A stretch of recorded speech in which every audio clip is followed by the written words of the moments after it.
அனைவருக்கும் நமஸ்காரம். தனுசு ராசி நேயர்கள், தனுசு பிறருக்காகவே பாவப்பட்டு பரிந்துரைப்பட்டு வெக்கப்பட்டு பிறருக்காகவே வாழுகின்ற ராசி தனுசு ராசி. அதாவது இப்போ தனுசு ராசி யாராக இருந்தாலும் நண்பர்களோடும் உறவினர்களோடும் மிக கவனமுடன் இருங்கள் இந்த காலம். ஏன்னா நண்பர்களால் மன கசப்புகள் ஏற்படுகின்ற காலம். கூட்டாளியால் மீது சந்தேகங்கள், சந்தேக குறிகள், சந்தேக கோடுகள், சந்தேக எண்ணங்கள் ஏற்படுகின்ற காலம். என்னை பொறுத்தவரை சொல்லணும்னா தனுசு ராசி பிறரை சந்தேகப்படுங்கள். இவர்கள் உண்மையானவர்களா பொய்யானவர்களா?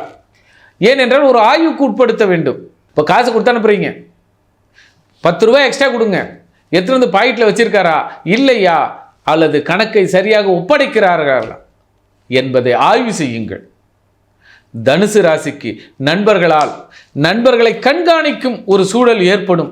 இவர் உண்மையாக இருப்பாரா, நமக்கு வந்து பார்ட்னர் வைக்கலாமா வைக்கக்கூடாதா என்பதை ஒரு சோதனையான காலம். கூட்டாளிகளாலும் சமுதாயத்தாலும் நண்பர்களாலும் அல்லது உறவினர்கள், குறிப்பாக இப்போ பங்காளிகள். ஒரு அண்ணன் வந்து பேசுகிறான், எதுக்காக பேசுவான், ஏன் பேசுகிறான், இத்தனை நாளாக ஏன் பேசலை, இப்போ வந்து ஏன் இத்தனை வருஷமாக பேசலை, இப்போ ஏன் பேசுகிறான்னா, அண்ணா அவங்க பக்கத்தில் இருக்கிற நம்மளது ஒரு 5 சென்ட் மண் இருக்குது, நான் கொடுக்குற மாதிரி தான் சொல்லுங்க, நான் நல்ல விலை கொடுத்து வாங்கிக்கிறேன்னு.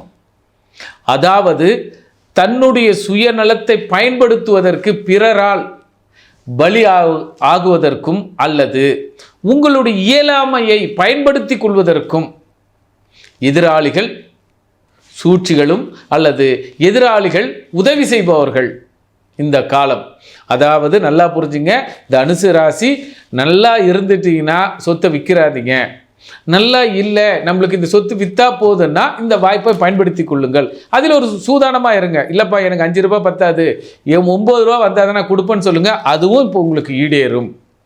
ஆக வாய்ப்பையும் நட்பையும் சமுதாயத்தையும் உங்களுடைய சூழ்நிலைக்கு அறிந்து பயன்படுத்தி கொள்ளுங்கள். தனுசு வாய்ப்பை இப்பொழுது பயன்படுத்தியே தீர வேண்டும். அந்த தீர்வு எப்படி இருக்க வேண்டும்? உங்கள் கஷ்டங்கள் தீர வேண்டும். பரவாயில்லப்பா இதை கொடுத்தா வாங்கி வச்சிட்டேன் அப்படின்ற ஒரு நிலைக்கு எந்த பொருளையும் விற்காதீர்கள், எந்த பொருளையும் வாங்காதீர்கள். வித்தாலும் நஷ்டமாயிடும், வாங்கினாலும் நஷ்டமாயிடும். உங்களுடைய நலன் கருதி விற்பதும் வாங்குவதும் சீரும் சிறப்புமாக இருக்கும். உறவுகளில் கவனமுடன் இருங்கள், நட்புகளில் கவனமுடன் இருங்கள். இந்த காலம் மிக பொன்னான காலமாக இருக்கிறது. அந்த காலத்தை சரியாக பயன்படுத்தி கொள்ளுங்கள். நன்றி, நமஸ்காரம்.